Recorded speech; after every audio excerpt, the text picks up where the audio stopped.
Nobody speaks English perfectly because making mistakes is human nature. Yes, even native speakers make mistakes. But certain errors will make people notice that you are not a native speaker and may even distract from what you are trying to say. Paying attention to avoiding these 3 common English learner mistakes will help you to speak clearly and confidently. Number 1, me too versus me neither. These phrases are both used to agree with what someone else has said. Me too is for positive statements like, I love that movie. Me too. Me neither is for negative statements. I don't like that movie. Me neither. American speakers might sometimes say me either. Technically, this is not grammatically correct, but it sounds very natural to the American ear. Neither may also be pronounced as neither. Neither and neither are both correct pronunciations. The important thing is to pay attention to the difference between me too and me neither. For example, if someone says, I don't know which way to go, and you say, me too, it just sounds incorrect and it's slightly confusing, as though you misunderstood what the other person said as a positive statement, as though they had said, I know which way to go. Just remember, if the sentence is positive, use to. If the sentence is negative, use neither. Number 2, every time versus all the time. Every time and all the time are easily confused because they both sound like synonyms for always. There is a subtle difference though. Every time means on all occurrences. Like, every time we go to this restaurant, I order salmon. This means that I never order steak. I only order salmon. We don't know how many times the speaker has gone to this restaurant.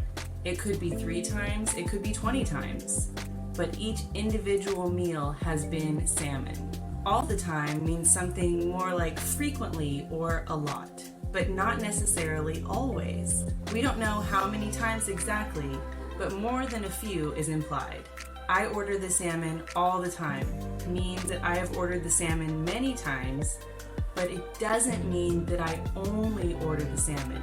Maybe I have ordered other dishes on different occasions.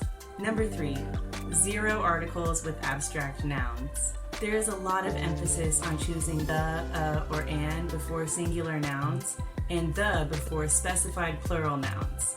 Many learners overextend this rule, and they think that they need to put an article before every noun.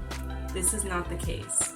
Uncountable abstract nouns can occur without an article in many contexts, like the sentence, love is important. Love doesn't need an article because it's abstract, it's intangible, and therefore it cannot be counted. It refers to the concept of love in general. In the sentence, the love between a parent and child is important, refers to a very specific type of love, so we use the article the. May very rarely occur in some idiomatic expressions like a love like no other or a love for the ages, but these are exceptions to the rule.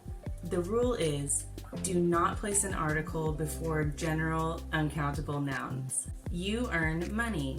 Or if there is a general abstract noun, like education can change your life. For more information about determiners, including articles, subscribe to this channel. Like this video if you want to see more videos in this series. What are the mistakes that you tend to make in conversations even though you know the rule? Tell us in the comments. Thanks for watching. See you next time.